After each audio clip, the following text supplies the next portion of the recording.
In Jenin, an elderly woman is lying in a pool of blood, a neighbour trying to stem the bleeding with her scarf. The paramedics' shouts of advice are almost drowned out by screams of "What have I done?" It's the woman's daughter next to them, who can see her mum but can't reach her.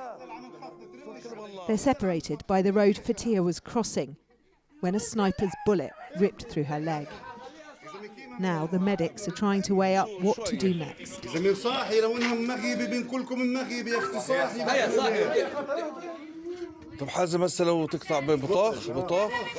Hassem, he asks, will he shoot you if you try to cross?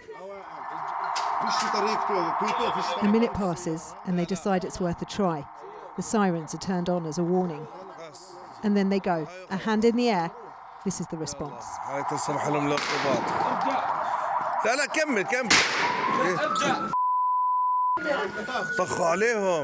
The mother, they shot at them, shouts a bystander. But paramedic Basim has made it across to Fatia. It's still chaotic. One colleague is describing the bullets as warning shots on the radio. But whether or not they've been deliberately targeted is not the priority, as they shout for Basim and throw him a tourniquet to try to save Fatia. She had only been trying to help her daughter find some of her young family's belongings. They've been displaced from their home by the Israeli military operation that's left much of Jenin refugee camp in pieces. And if it wasn't for the bravery of one paramedic, these children would have lost their grandmother too. After 2 days in hospital, Fatia pulled through.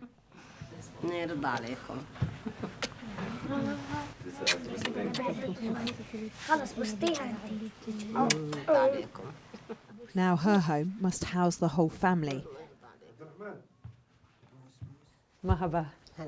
I'm meeting Fatia to hear her account of what happened and witness her injuries. Oh, goodness me. So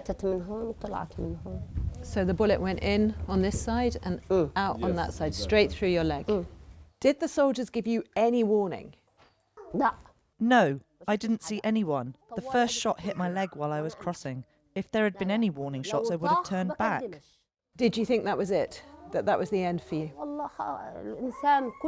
We faced death all the time, but I was told to recite my final prayers. I thought I was losing consciousness because I'd lost so much blood. So the paramedic risked his life to save yours? Yes, he put his life on the line for me. But with Operation Iron Wall now into its 7th week, Jenin's paramedics insist the military deliberately hinders their work. Been extremely difficult to do a job because obstruction by the military of Israel and target the ambulance and paramedics. This is the street outside Jenin's main hospital after it was churned up by Israel's tanks. He's also filmed lengthy delays at a military roadblock. What's the longest you've had to wait in the ambulance at the checkpoint? 3 hours we are stopped at the checkpoint. It's a diabetic patient and they are a very critical patient. They are lack to access the hospital 3 hours. It's been normally from this military. The Israeli military declined our request for an interview or comment. The government insists its troops are needed here to prevent armed Palestinian resistance in an operation they say will take at least a year. For Fatia's grandchildren, among the 40,000 displaced here, that means homeschooling with no house of their own to do it in. This war may root out terror, but what's just as hard to erase, both here and in Gaza, is what almost cost Fatia her life, the pull of the place we call home.